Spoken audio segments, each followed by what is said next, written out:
I am Brenna Wilson, 30 years old, and I have always put my career before everything else. After 10 days at a marketing conference in Chicago, I was exhausted but relieved when the final sessions were canceled. All I wanted was a quiet week in my own home. When I opened my front door, dragging my suitcase behind me, my heart stopped. 50 strangers and relatives filled my living room, a massive banner hanging over my fireplace, "The whole big family is here." My parents waved awkwardly from across the room. My sister Madison mouthed surprise.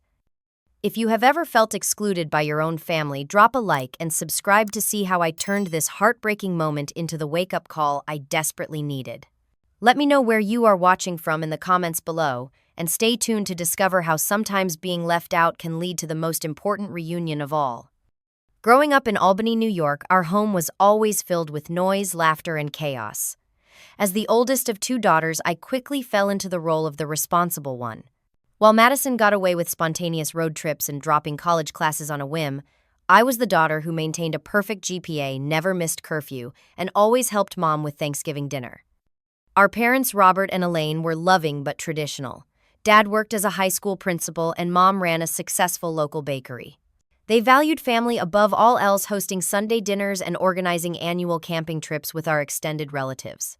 I participated in these gatherings dutifully, but always felt slightly removed from the easy laughter and casual intimacy that seemed to come naturally to everyone else, especially Madison.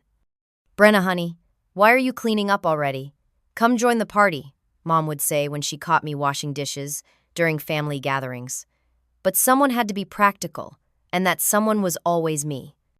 After graduating with a business degree, I landed an entry-level position at Horizon Marketing, a mid-sized agency in Manhattan. The job required a move to the city 2 hours from my family home.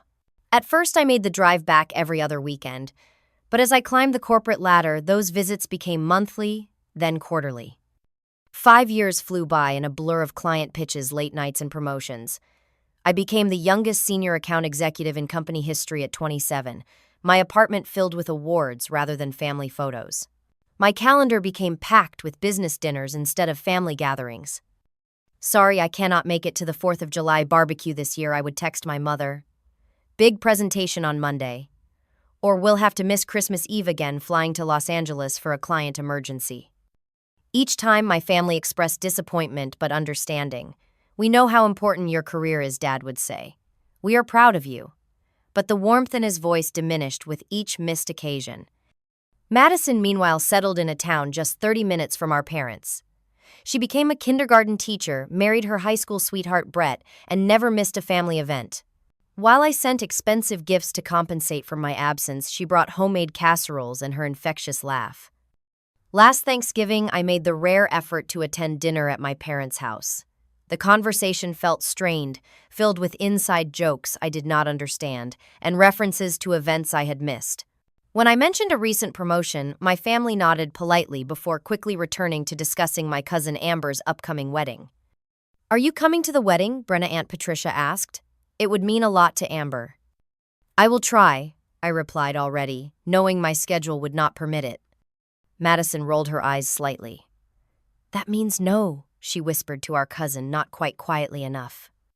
I pretended not to hear, but something in me cracked that day. The distance between my family and me had grown from a small gap to a canyon, and somehow we had all silently agreed to stop trying to bridge it.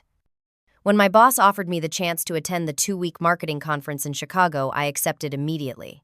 The timing coincided with my birthday, but I figured turning 30 alone in a hotel room would be no different than celebrating in my empty apartment. The conference started strong with engaging speakers and valuable networking opportunities. I was in my element, exchanging business cards and discussing marketing trends with like-minded professionals. But on day 10, the organizers announced that the final sessions were canceled due to a scheduling conflict with the venue. "Looks like you get to go home early," my colleague said. "Any special plans for your unexpected free week?" I smiled, thinking of my peaceful apartment, a stack of unread novels, and absolutely no social obligations, just some much-needed alone time. I had no idea that my family had other plans for my house, my birthday, and my carefully constructed solitary life. My journey home from Chicago was a nightmare of logistical failures. First, my morning flight was delayed due to thunderstorms. I spent 4 hours in O'Hare Airport watching the departure time change repeatedly while responding to work emails on my laptop. When we finally boarded, we sat on the tarmac for another hour before taking off. By the time I landed at LaGuardia, it was already 7 in the evening. The taxi line stretched endlessly, and when I finally secured a cab, the driver took a congested route into Manhattan. What should have been a 30-minute ride turned into nearly 2 hours of stop-and-go traffic, punctuated by the driver's running commentary on city politics. First time in New York, he asked, eyeing me in the rearview mirror. "I live here," I replied curtly, checking my watch. It was already past 9. As the taxi approached my brownstone in the West Village, I noticed something unusual. The street was lined with cars taking up every available parking space. That was strange for a Thursday night on my typically quiet block. Several vehicles had out-of-state plates: Pennsylvania, Connecticut, even one from Florida. "Looks like someone is having a party," the driver commented as he pulled up to my address. I paid the fare and dragged my suitcase up the front steps, fatigue weighing down every movement. All I wanted was a hot shower and my own bed. As I fumbled with my keys, I heard muffled laughter and music coming from inside. My first thought was that my neighbors must be hosting an event, but as I pushed open the door, the sounds grew louder. They were coming from my apartment. I stepped into my foyer, and the scene before me knocked the air from my lungs. My living room, dining room, and kitchen were filled with people. Not just any people, but family members from every branch of our extensive family tree. Aunts, uncles, cousins, and relatives, so distant I barely recognized them. Some faces I had not seen in years. Others were completely unfamiliar. A massive banner hung across my living room wall. "The whole big family is here." Beneath it, tables had been arranged with food, drinks, and a 3-tiered cake. Family photos covered my walls, replacing the minimalist artwork I had carefully selected. Someone had even brought our old karaoke machine from family gatherings of years past, and my cousin Kevin was in the middle of a passionate rendition of Sweet Caroline. I stood frozen in the entryway, my suitcase still in hand, trying to process the invasion of my space. The first person to notice me was my 10-year-old niece, Lily Madison's daughter. "Aunt Brenna!" she shrieked, running toward me. "You came home early!" Her exclamation caused a ripple effect through the crowd. Conversations halted mid-sentence. Heads turned. The music continued playing, but Kevin stopped singing, the microphone dangling awkwardly in his hand. My mother emerged from the kitchen wearing an apron and carrying a platter of hors d'oeuvre. Her face registered shock then, something like guilt. "Brenna, what are you doing here? We thought you were in Chicago until next Wednesday." Before I could answer, my father appeared beside her, followed closely by Madison, who was holding a glass of wine. "Surprise," Madison said with a nervous laugh. "Happy early birthday." I struggled to find words as people began gathering around, their expressions a mix of surprise and discomfort. I recognized my maternal grandparents who had traveled from Florida, several aunts and uncles from both sides of the family, and cousins I had not seen since we were children. "What is happening?" I finally managed to ask, my voice barely audible over the music still playing in the background. My mother handed the platter to a nearby relative and approached me, straightening her apron nervously. "Well, since your birthday is next week and you mentioned you would be away on a business trip, we thought it would be nice to organize a family reunion. We have not had one in so long, and everyone was asking about you." In my house, without telling me, the questions came out sharper than I intended. My father stepped forward, placing a hand on my mother's shoulder.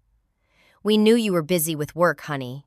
You gave Madison a spare key for emergencies last year, remember? We did not want to bother you with planning details." "You have been so busy lately," Madison added. "We did not think you would mind."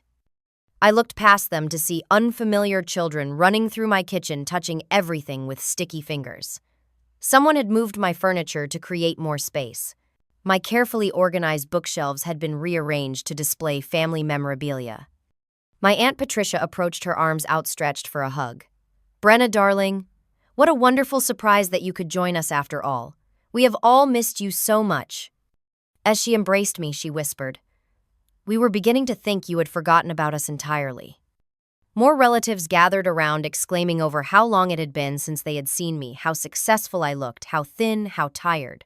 I nodded mechanically, still trying to process the violation of my space, the fact that my family had simply assumed I would not mind them taking over my home without permission. As the initial shock subsided, I noticed more details. A table in the corner displayed family photos spanning decades arranged in chronological order. Someone had created a slideshow that was playing on my television showing images from past family gatherings.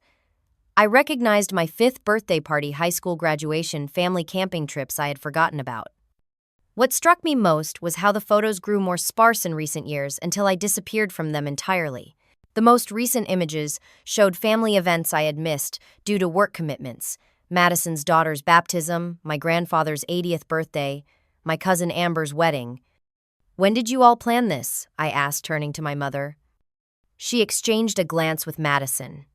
"About a month ago, we sent invitations to everyone 3 weeks back. People came from all over. Some are staying in hotels, others with family in the area." A month. They had been planning this for a month in my home, knowing I would be away, never once considering that I should be included in the decision or the celebration. "You have got a beautiful home, Brenna," my Uncle Steve said, gesturing around with his beer bottle, "though it could use some personal touches. Looks like something from a magazine rather than a place someone lives." I forced a smile, the weight of exhaustion and emotional shock making it difficult to respond appropriately. As relatives continued to approach with awkward greetings and questions about my work, I caught Madison and my mother exchanging worried glances across the room. The message was clear in their eyes. This was not how the evening was supposed to go. I was not supposed to be here. The family reunion, ostensibly in honor of my birthday, was never meant to include me at all. "Can I get you something to drink, honey?" my mother asked, guiding me toward the kitchen, as though I were a guest in my own home. "You must be tired from your trip." "Water would be fine," I replied, still struggling to process the situation.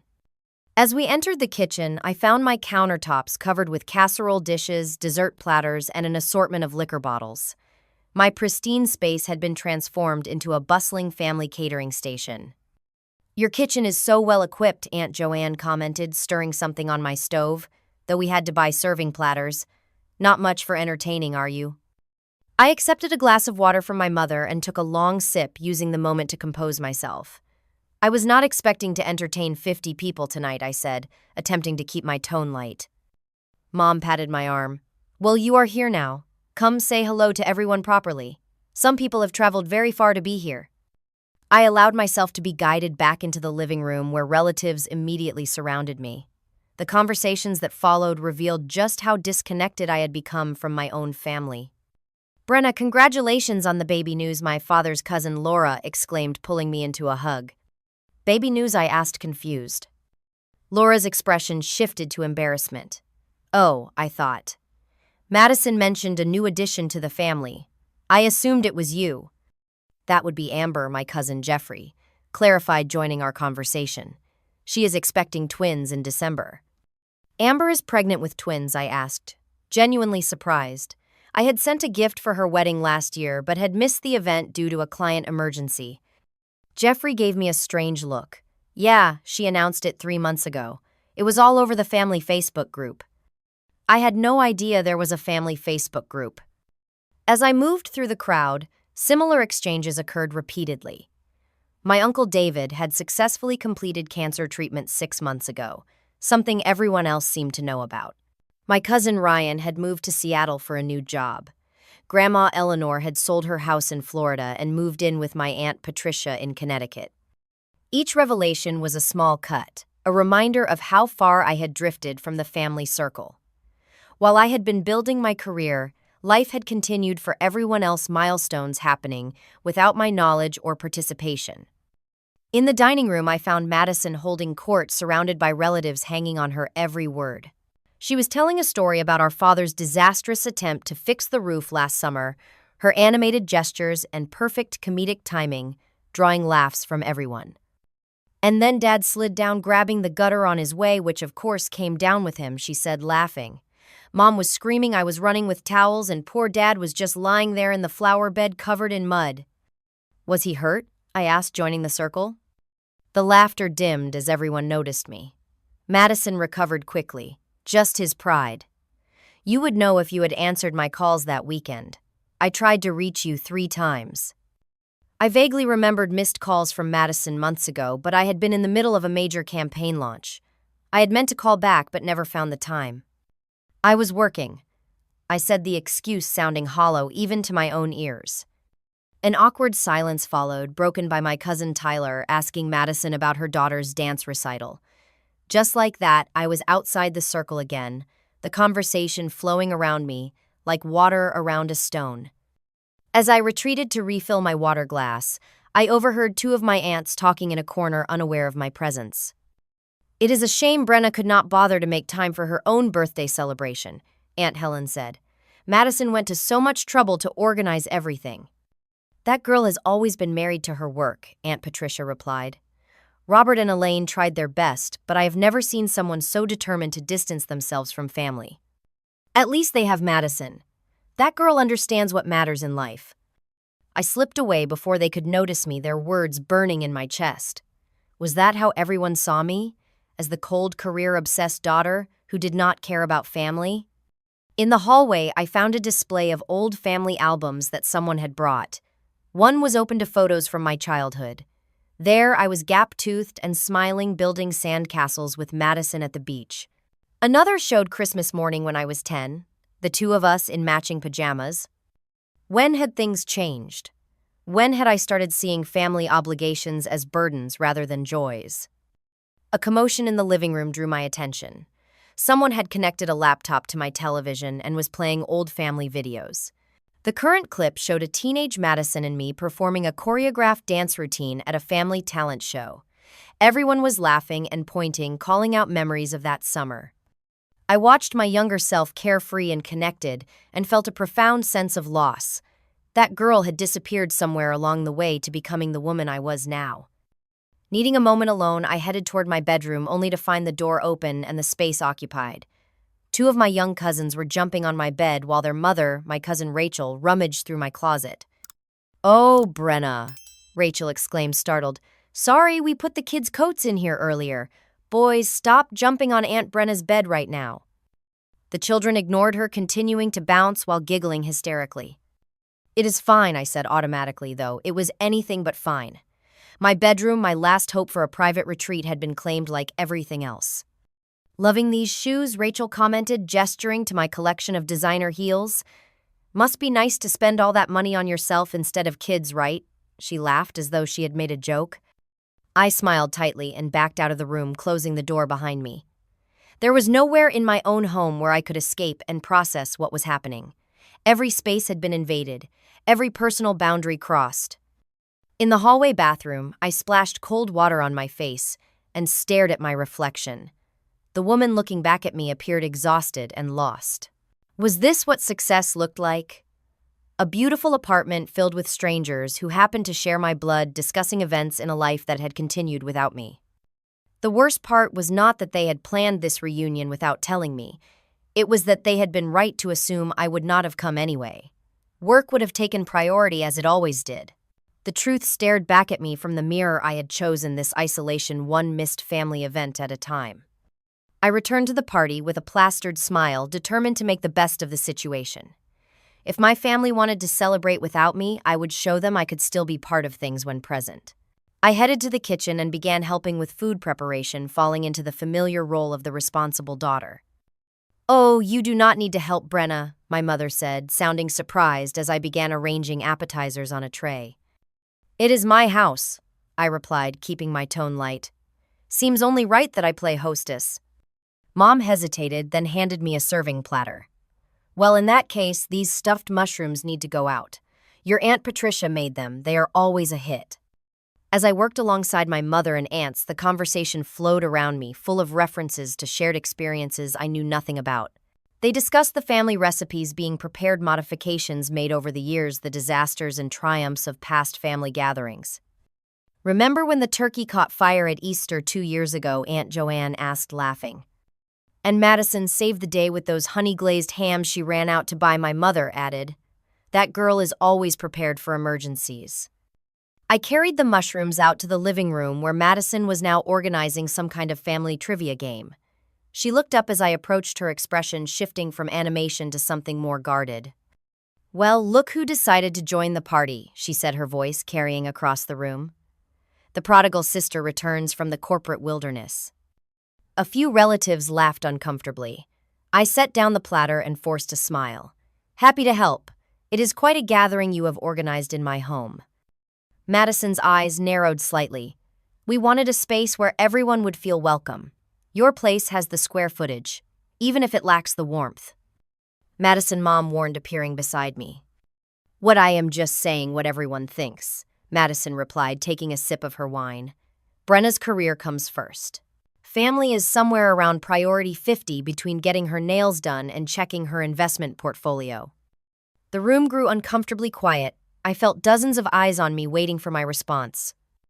That is not fair, I said quietly. I have responsibilities. We all have responsibilities, Madison countered. Somehow the rest of us managed to show up for the people who matter. I showed up tonight, I pointed out. Madison laughed. By accident. And look how uncomfortable everyone is now. You are like a stranger observing us through a window.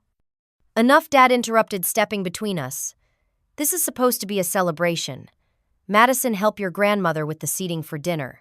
Brenna, perhaps you could get more ice from the store down the street. We are running low. That was Dad's solution to send me out of my own home while the party continued without me. I nodded stiffly and grabbed my purse, grateful for the excuse to escape, however briefly. Outside, the evening air was cool against my flushed skin. I walked slowly to the corner store, taking deep breaths to calm the storm of emotions inside me. The worst part was that Madison was right. I had become a stranger to my own family, and it had been my choice. When I returned with the ice dinner, preparations were in full swing. The dining table had been extended with folding tables to accommodate everyone. Someone had found my emergency chairs in the storage closet, and every spare surface was covered with food. As everyone settled in to eat, I found myself seated at the far end of the table, away from my immediate family. My father stood to give a toast, raising his glass, as conversations quieted. I want to thank everyone for coming from near and far to be with us tonight, he began. Family is the most precious gift we have in this life. It is what sustains us through hardships and multiplies our joys. Murmurs of agreement rippled through the gathering. I am especially grateful, Dad continued, for everyone who makes family a priority, who understands that the memories we create together are more valuable than any career achievement or material success.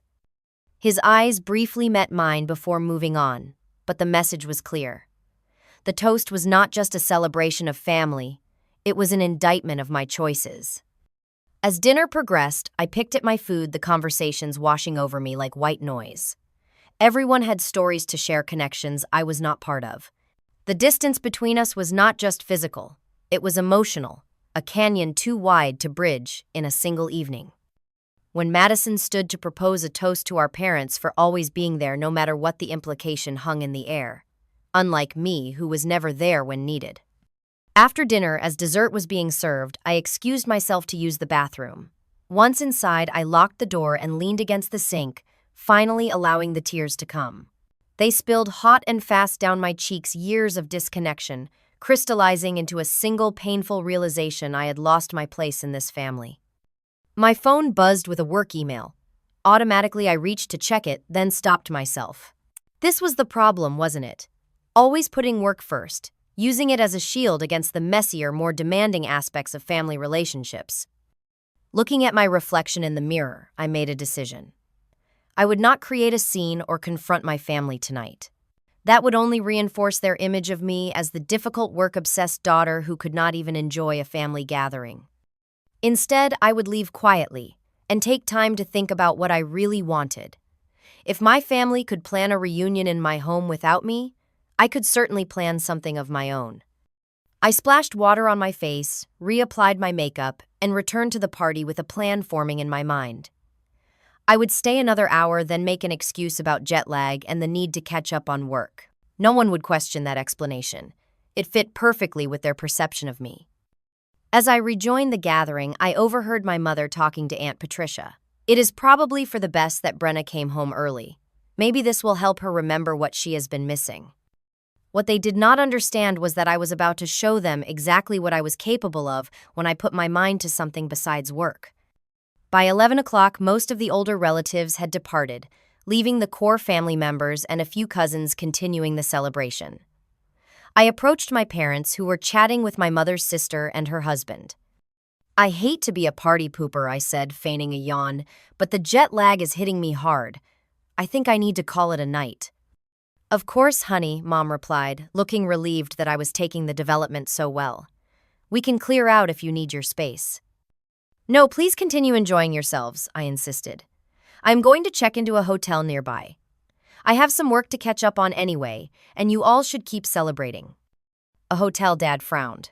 "That is ridiculous. This is your home." "It is fine," I assured him. "To be honest, I could use some quiet to process a few things. Madison has my spare key, so just lock up when everyone leaves." Madison overheard and approached, her expression a mix of guilt and defiance. "You do not have to leave, Brenna. We can make room." "I know," I said, meeting her gaze steadily, "but I think this is best for everyone. Enjoy the rest of the reunion." Before anyone could protest further, I packed an overnight bag and called a taxi. As I waited outside my building, I felt strangely calm. For the first time in years, I was choosing my own path, rather than simply reacting to work demands or family expectations. The Meridian Hotel was only 15 blocks from my apartment, an elegant boutique establishment I had recommended to business associates but never stayed in myself. The irony was not lost on me as I checked in shortly before midnight. Just one night, the receptionist asked. "For now," I replied. "I may extend my stay." Once in my room, I kicked off my shoes and sat cross-legged on the king-sized bed, opening my laptop. But instead of checking work emails, as everyone would expect, I created a new document titled Reclamation Plan. The hurt and exclusion I felt had clarified something important. My life had become unbalanced, but my family had played a role in pushing me away too. They had cast me as the career-obsessed outsider for so long that it had become a self-fulfilling prophecy. Every time I missed an event due to work, it reinforced their narrative. Every time they made passive-aggressive comments about my absence, it made me less inclined to make an effort next time. The cycle needed to break, and I would be the one to break it. I began typing furiously, outlining a comprehensive strategy for reclaiming both my personal life and my place in the family, but on my own terms. The marketing executive in me approached it like a campaign with clear objectives, tactics, and measurable outcomes. First, I needed time. I opened my email and composed a message to my boss. "Due to unexpected personal circumstances, I need to take 2 weeks of my accrued vacation time, effective immediately. All current projects are either complete or at stages where the team can proceed without me. I am attaching transition notes for each client. Thank you for understanding." I hit send before I could second-guess myself. In 5 years at the company, I had never taken more than 3 consecutive days off. I had over 6 weeks of vacation time accumulated. Next, I researched venues. If my family could host a reunion in my home, I could certainly create a more meaningful gathering in a space that held significance for all of us. After an hour of searching, I found it Lakeside Lodge, a rustic resort near the lake where we had spent summers when Madison and I were children. According to their website, they had availability for a private event in 3 days. I made a late-night call to the manager explaining my situation and what I needed. The urgent timeline meant paying a premium, but money was the one resource I had in abundance. With the venue secured, I moved on to the most difficult part of my plan, reaching out to Aunt Diana, my mother's estranged sister.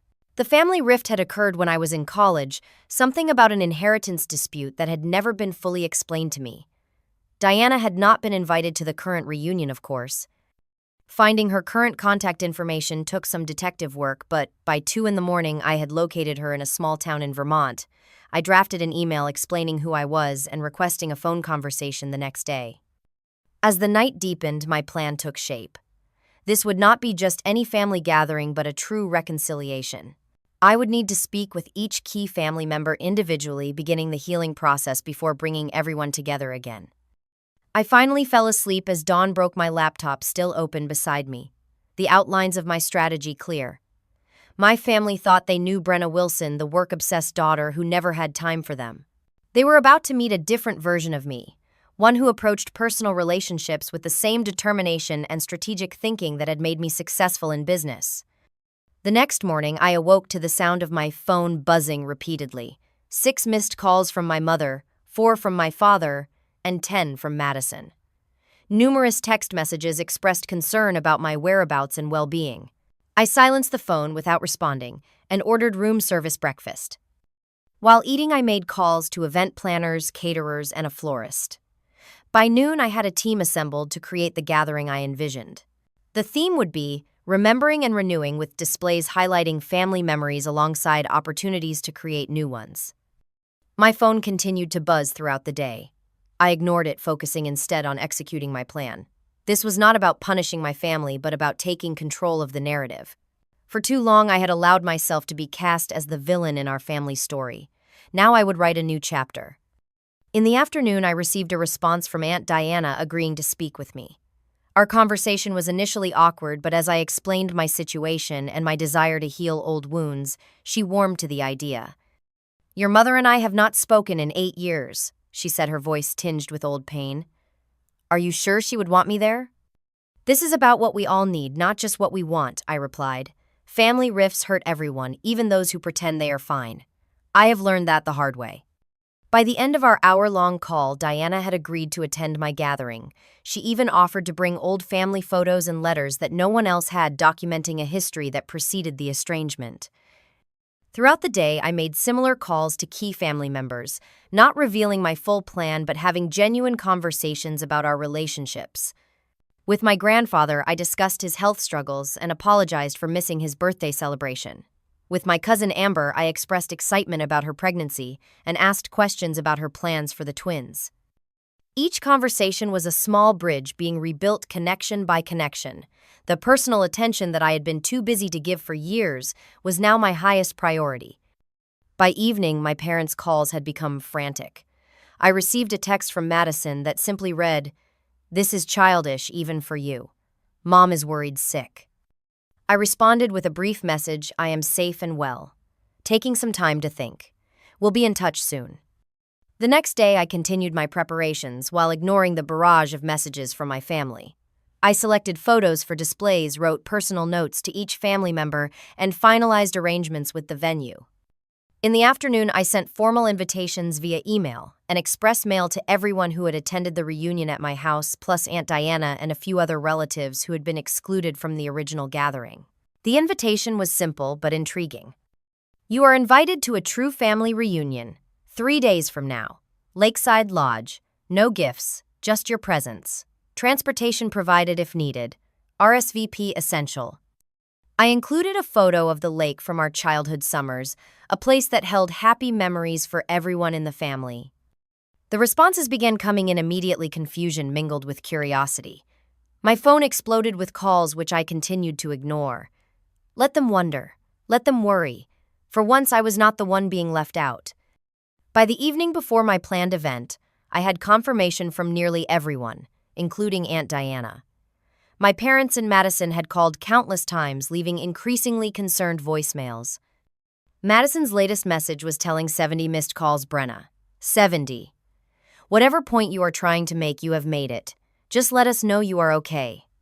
That night in my hotel room, I looked at myself in the mirror and saw someone different from the woman who had arrived home to find her family celebrating without her. I was taking control of my story, refusing to be cast as either the villain or the victim. Tomorrow, I would face my family on my own terms, in a setting of my choosing, with a clear purpose, not to blame or accuse, but to heal and reconnect. The marketing executive was using her skills for something more important than selling products. I was selling the idea of a renewed family bond with myself fully included. As I prepared for bed, I sent a final text to my parents and Madison. "See you at Lakeside Lodge tomorrow at noon. All will be explained." Then I turned off my phone and slept more peacefully than I had in years.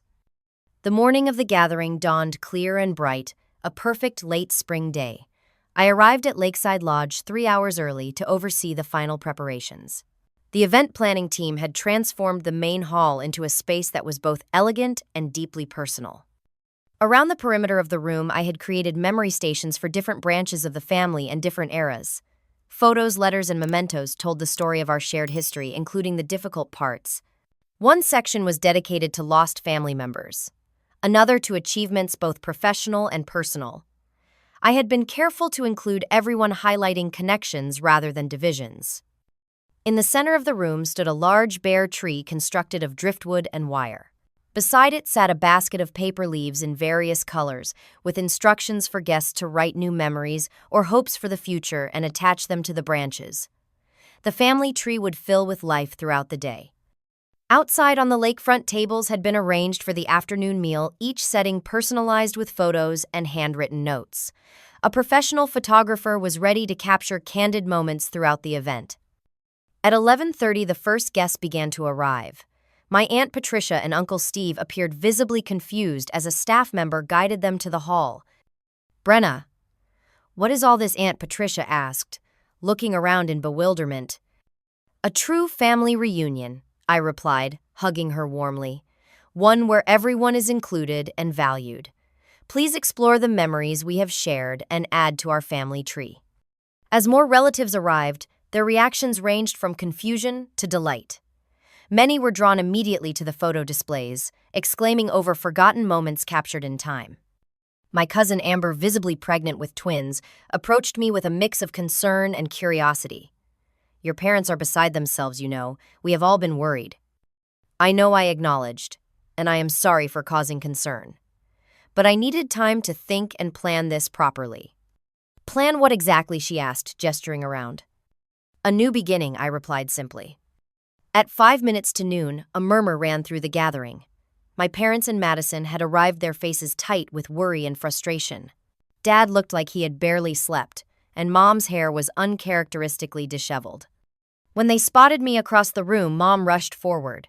"Brenna Elizabeth Wilson, do you have any idea what you have put us through? 3 days with no contact. 70 missed calls." I stood my ground, meeting her gaze calmly. I needed space to process finding 50 people in my home having a family reunion I wasn't invited to.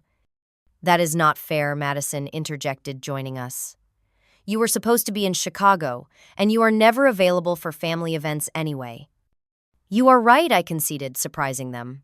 "I have not been available, and you are right that I probably would have declined the invitation if you had included me in the planning. But that was your assumption to make, not your decision." Before they could respond, a hush fell over the room. Aunt Diana had arrived, standing uncertainly in the doorway. She and my mother had not been in the same room for nearly a decade. Mom's face drained of color. "What is she doing here?" "I invited her," I said, "because this reunion is about healing rifts, not maintaining them." The tension in the room was palpable, as my mother and her estranged sister regarded each other across the space. For a moment, I feared I had miscalculated badly. Then my grandfather, the family patriarch, stepped forward. "Diana," he said, his voice thick with emotion, "it has been too long." As he embraced his younger daughter, the ice began to thaw. My mother remained stiff, but she did not object when Diana approached her cautiously. "Elaine," Diana said softly, "you look well." "So do you," Mom replied, her voice barely audible. It was not a reconciliation, not yet, but it was a beginning. With all guests now present, I moved to the center of the room and tapped a glass for attention. The moment had come to explain myself and set the tone for what I hoped would be a transformative day. "Thank you all for coming." I began looking around at the faces of my extended family. I know my behavior over the past few days has caused concern, and for that I apologize. But when I returned home early to find 50 people in my house under a banner proclaiming, "The whole big family is here," something broke in me. A murmur ran through the crowd, but I continued. "It was not just that you planned a gathering in my home without my knowledge. It was the realization that everyone assumed I would not want to be included, and worse, that you were probably right." I took a deep breath, feeling suddenly vulnerable before their collective gaze. For years, I have put my career first, missing birthdays, weddings, and Sunday dinners. I have sent gifts instead of showing up, made excuses instead of making time. And gradually, you all stopped expecting anything different from me. I glanced at my parents, who were watching me with complicated expressions. But here's what I realized. In the past few days, I never stopped needing my family. I just got better at pretending I did not. And you never stopped needing me to be present, you just stopped asking. Moving toward the family tree in the center of the room, I picked up one of the paper leaves and a pen. Today is about remembering who we have been to each other, acknowledging the hurts we have caused, and committing to a new way forward. I will start. I wrote on the leaf, I Brenna commit to being present for Sunday dinner at least twice a month. Attaching it to the tree, I turned back to the gathering. Your turn. For a moment, no one moved. Then Madison stepped forward, took a leaf, and wrote something before attaching it to the tree. I commit to stopping the passive-aggressive comments about Brenna's work, she read aloud, offering me a small smile. One by one, family members came forward, writing commitments large and small. Mom promised to respect boundaries around work hours. Dad pledged to express pride more openly. Aunt Diana and Mom agreed to monthly coffee dates to rebuild their relationship. As the tree filled with leaves, the atmosphere in the room transformed. The initial tension dissolved into something warmer, more authentic. This was not the polite surface-level interaction of the previous reunion, but something deeper and more meaningful. Throughout the afternoon, I moved among my relatives, having real conversations instead of exchanging pleasantries.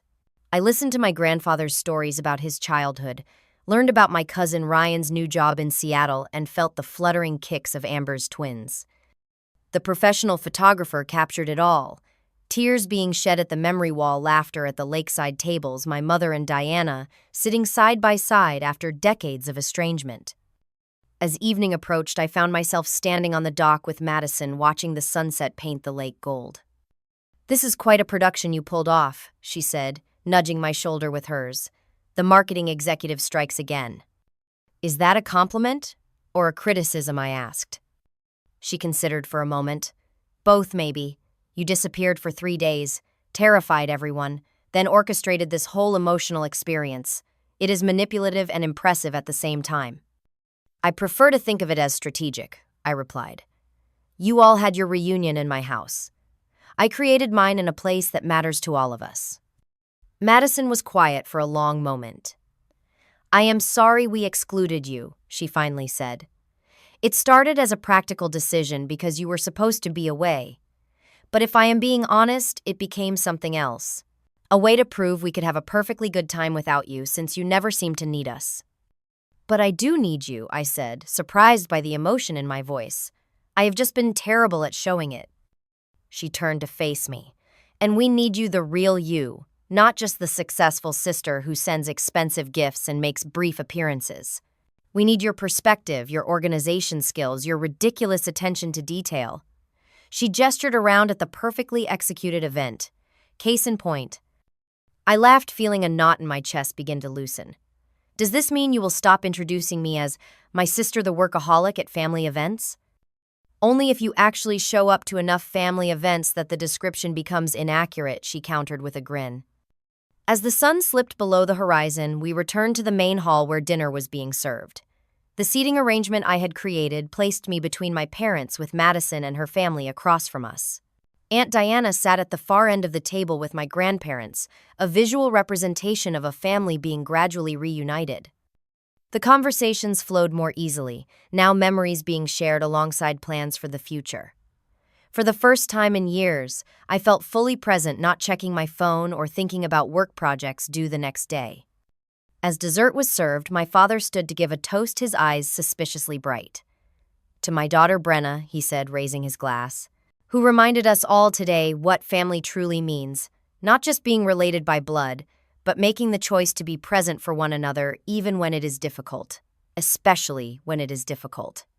Glasses were raised around the table, and I felt tears prick my eyes. This was what success really looked like, not awards on a shelf or promotions on a resume, but connections maintained and strengthened over time. The evening continued with music and dancing, stories and laughter. I found myself in conversation with relatives I had barely known before discovering shared interests and perspectives. As midnight approached and guests began to depart, many stopped to thank me not just for the event, but for the opportunity to heal old wounds and create new memories. My mother, who had been quiet for much of the evening, found me as I was saying goodbye to my cousins. I have been thinking about what you said, she began hesitantly. About us assuming you would not want to be included. I waited, giving her space to continue. I think we stopped trying because rejection hurts, she admitted. It was easier to tell ourselves you were too busy than to face the possibility that you simply did not want to be with us. That was never true, I said gently. I was lost in my own ambitions, but I never stopped loving you all. She nodded, tears in her eyes. I know that now. And Diana, seeing her again after so long, she shook her head. Life is too short for these divisions we create. As the last guest departed, I stood in the empty hall surrounded by the evidence of a day well spent. The family tree was full of leaves, commitments made in the emotion of the moment that would require ongoing effort to maintain. I was under no illusion that one day could fix years of distance or that my family dynamic would transform overnight. But we had made a beginning, taken a first step toward a more connected future. As I collected the personal notes I had written to each family member, I found one that Madison had left for me. It read simply, 70 missed calls, 0 regrets, welcome back, sister. I smiled, tucking the note into my pocket. The journey ahead would not be easy, but for the first time in years, I was walking in the right direction. The days following the Lakeside Lodge reunion brought a strange new rhythm to my life. I spent the remainder of my 2-week vacation dividing time between my apartment, my parents' home, and coffee shops with various family members. Each conversation built upon the foundation laid at the gathering, moving from surface reconnection to deeper understanding. I never realized how much pressure you put on yourself, my father said during a long walk around his neighborhood. Your mother and I were proud of your achievements, but we worried about the cost to your happiness. Why did you never say anything? I asked. He shrugged. Would you have listened? You were so determined to prove yourself. The question lingered with me. Would I have listened? Or would I have dismissed their concerns as old-fashioned thinking from people who did not understand modern career ambitions? With Madison, the reconciliation took a different form. She invited me to her daughter Lily's soccer game, a simple family activity I would have declined in the past. Fair warning, she said as I slid onto the bleachers beside her. This is how the other half lives. Chaotic, loud, and completely unpredictable. The game was indeed chaotic, with 6-year-olds running in all directions, parents cheering wildly for the smallest accomplishments. When Lily scored a goal, Madison and I jumped up screaming as though she had won an Olympic medal. I can see why you love this, I admitted as we walked to the car afterward, Lily skipping ahead with her teammates. It is not just the fun parts, Madison replied. It is being there for the disappointments too. The games they lose, the friendships that fall apart, the skinned knees and hurt feelings. Being present means showing up for all of it. Her words resonated deeply. I had been selecting which parts of life to participate in, optimizing for achievement rather than connection. In the process, I had missed the messy, wonderful wholeness of family life. My conversation with Aunt Diana proved particularly illuminating. We met at a quiet cafe away from the watchful eyes of other family members. Your mother and I were inseparable as girls, she told me, stirring her tea thoughtfully. The rift between us began small disagreements about caring for your grandmother as her health declined. Then the inheritance issue arose, and suddenly we were on opposite sides with lawyers involved. And neither of you tried to reconcile, I asked. We both thought the other should make the first move, Diana said with a sad smile. Pride is a luxury that costs too much, Brenna. I lost 8 years with my sister because neither of us would bend. I thought about my own pride, how it had kept me from acknowledging my need for family connection. How are things with Mom now? Fragile, Diana admitted. But we are talking, and that is a beginning. Some wounds need time to heal properly. When I finally returned to work after my 2-week absence, I approached my boss with a proposal that would have been unthinkable before a restructuring of my role to allow for more predictable hours and occasional remote work. This is unexpected, he said, reviewing the document I had prepared. You have always been our most dedicated team member. I am still dedicated, I assured him, but I have realized that my effectiveness suffers when my life is unbalanced. This plan will actually make me more productive in the long run. To my surprise, he agreed to a 3-month trial of the new arrangement. We value you too much to lose you to burnout, he said, and frankly, this could be a model for other executives if it works. The transition was not seamless. I struggled with setting boundaries around work hours, and my family occasionally grew frustrated when I could not drop everything for last-minute gatherings. But gradually, we all adjusted to a new normal one that accommodated both my career ambitions and my need for family connection. Sunday dinners at my parents' house became a regular fixture in my calendar, marked as unmovable appointments. I learned to distinguish between genuine work emergencies and issues that could wait until Monday.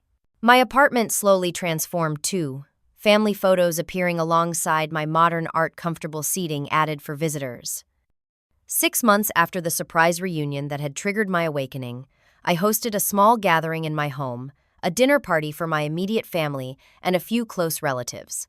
As we sat around my dining table eating and laughing together, I realized how far we had all come.